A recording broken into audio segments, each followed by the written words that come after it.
ఎల్ఆర్ఎస్ను ఎలాంటి ఛార్జీలు లేకుండా అమలు చేయాలని BRS working president KTR demand చేశారు. ఈ మేరకు ముఖ్యమంత్రి రేవంత్ రెడ్డికి బీఆర్ఎస్ వర్కింగ్ ప్రెసిడెంట్ కేటీఆర్ లేఖ రాశారు.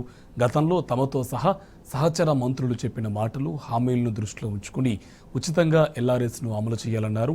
గతంలో ఇచ్చిన మాటను తప్పినందుకు, ప్రజలకు అబద్ధాలు చెప్పినందుకు వెంటనే క్షమాపణలు చెప్పాలని లేఖలో పేర్కొన్నారు.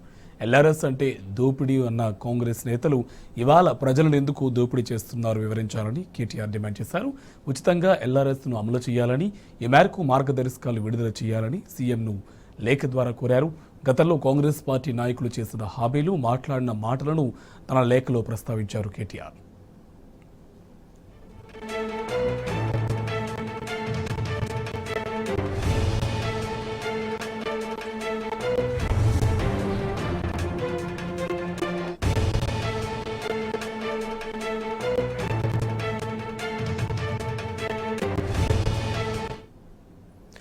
ఎల్ఆర్ఎస్ను ఎలాంటి ఛార్జీలు లేకుండా అమలు చేయాలని BRS working president KTR demand చేశారు. ఈ మేరకు ముఖ్యమంత్రి రేవంత్ రెడ్డికి బీఆర్ఎస్ వర్కింగ్ ప్రెసిడెంట్ కేటీఆర్ లేఖ రాశారు.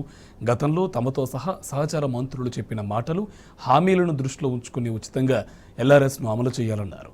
గతంలో ఇచ్చిన మాటను తప్పినందుకు, అబద్ధాలు చెప్పినందుకు వెంటనే క్షమాపణలు చెప్పాలని లేఖలో పేర్కొన్నారు. ఎల్ఆర్ఎస్ అంటే దోపిడీ అన్న కాంగ్రెస్ నేతలు ఇవాళ ప్రజలను ఎందుకు దోపిడీ చేస్తున్నారో వివరించాలని కేటీఆర్ డిమాండ్ చేశారు. ఉచితంగా ఎల్ఆర్ఎస్ను అమలు చేయాలని, ఈ మేరకు మార్గదర్శకాలు విడుదల చేయాలని సీఎంను లేఖ ద్వారా కోరారు. గతంలో కాంగ్రెస్ పార్టీ నాయకులు చేసిన హామీలు, మాట్లాడిన మాటలను తన లేఖలో ప్రస్తావించారు కేటీఆర్.